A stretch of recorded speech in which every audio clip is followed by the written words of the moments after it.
Bismillahirrahmanirrahim. Assalamualaikum warahmatullahi wabarakatuh. Saya Nikita Zilda Delasa, salah satu mahasiswi Universitas Islam Negeri Sunan Gunung Jati Bandung dengan nomor induk mahasiswa 11930400062, jurusan Perbandingan Mazhab dan Hukum, kelas 4B. Di video kali ini saya akan memenuhi tugas ujian tengah semester mata kuliah Hukum Tata Negara. Yang mana tugas dari ujian tengah semester mata kuliah Hukum Tata Negara adalah meresum atau meringkas materi dari materi pertama sampai pertemuan terakhir.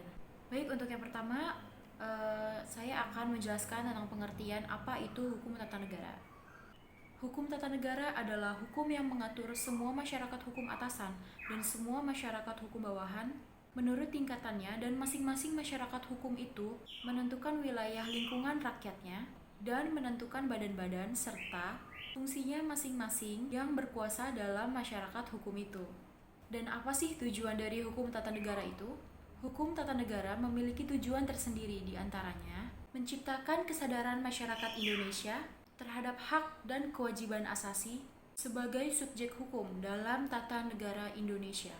Dan tujuan yang kedua adalah untuk membantu para pemuda Indonesia agar dapat memahami secara garis besar apa itu hukum tata negara dalam ruang lingkup ilmu tata negara. Lanjut, yang kedua yaitu asas-asas hukum tata negara. Asas berguna sebagai karakter, prinsip, dan juga ciri khas dari suatu materi dan juga dari suatu tatanan negara. Dan asas hukum tata negara yang menjadi objeknya adalah negara itu sendiri. Bentuk-bentuk negara hukum secara formal dibagi menjadi 3 bagian, yaitu individualisme, yang kedua yaitu negara Nakhwaterstat, dan yang ketiga adalah monopoli.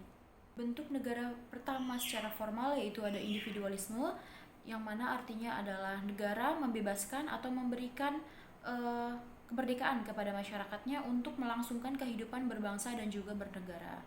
Yaitu yang kedua ada negara Nakhwaterstat atau penjaga malam, yang artinya negara itu hanya berfungsi sebagai penjaga malam. Jadi dia ada atau hadir ketika suatu keadaan itu membutuhkan negara tersebut. Dia akan sedia untuk membantu negara yang membutuhkan. Dan yang ketiga itu adalah monopoli.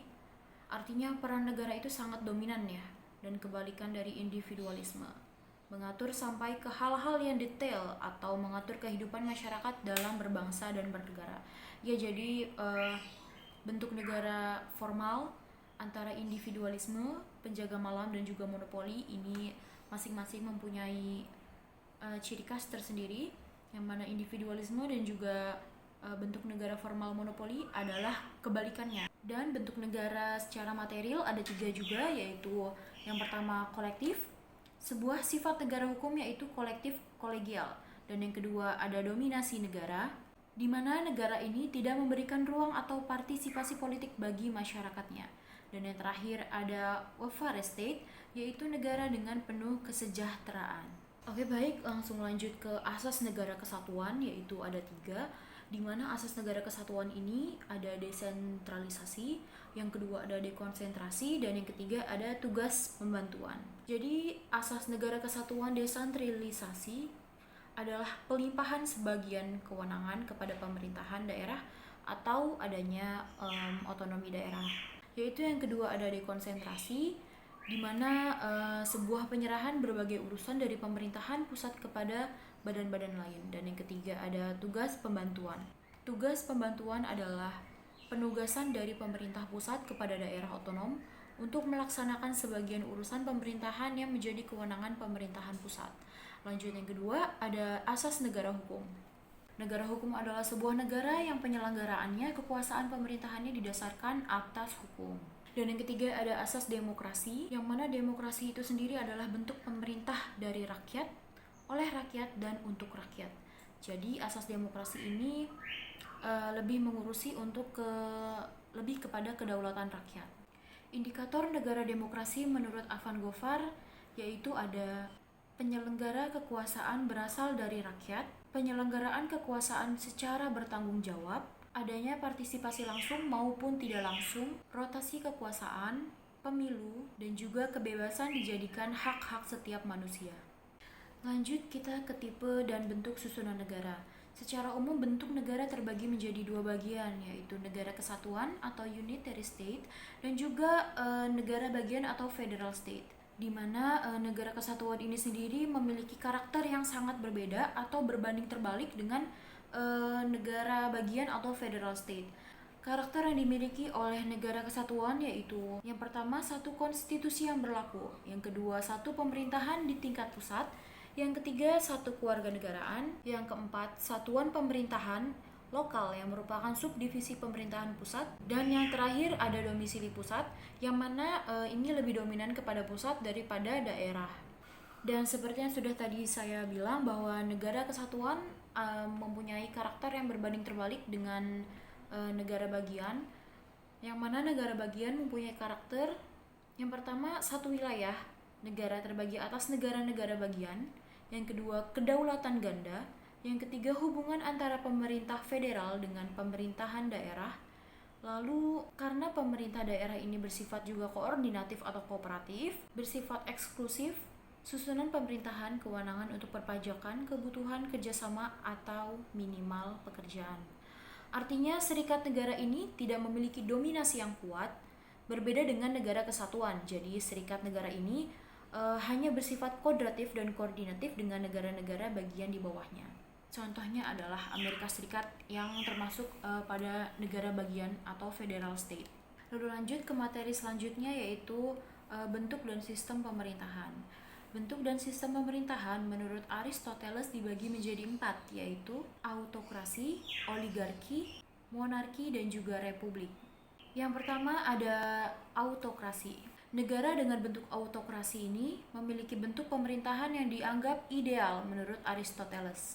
Autokrasi adalah bentuk pemerintahan yang diperintah dengan kekuasaan tunggal, seperti contohnya raja yang tidak bisa diganggu-gugat.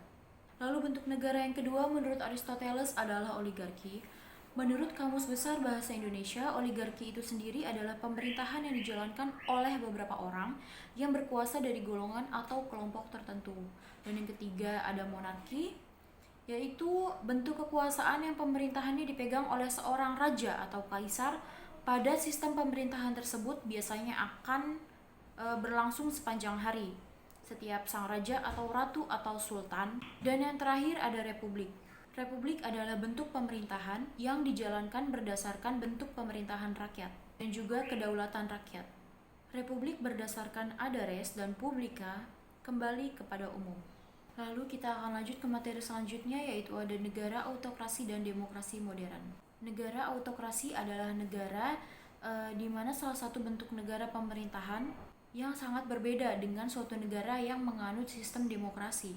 Negara autokrasi ini lebih ke kekuasaan tunggal, yang mana dia mempunyai sistem satu partai atau partai tunggal. Yang kedua, menghimpun kekuasaan sebesar mungkin pada tangan negara. Yang ketiga, organisme yang dianggap sebagai sesuatu kesatuan yang mempunyai dasar-dasar hidup serta kehidupan. Dan yang keempat, penentuan wakil rakyat dominan oleh negara. Dan yang terakhir yaitu eksekutif dominan. Contoh beberapa negara yang menganut sistem negara autokrasi yaitu fasisme Italia, Jerman, dan juga Uni Soviet. Negara dengan demokrasi modern, dan sistem ini tentunya keterbalikan dari sistem negara autokrasi tadi. Seperti kalau negara demokrasi modern ini mempunyai sistem multipartai, kalau yang negara autokrasi tadi mempunyai sistem partai tunggal.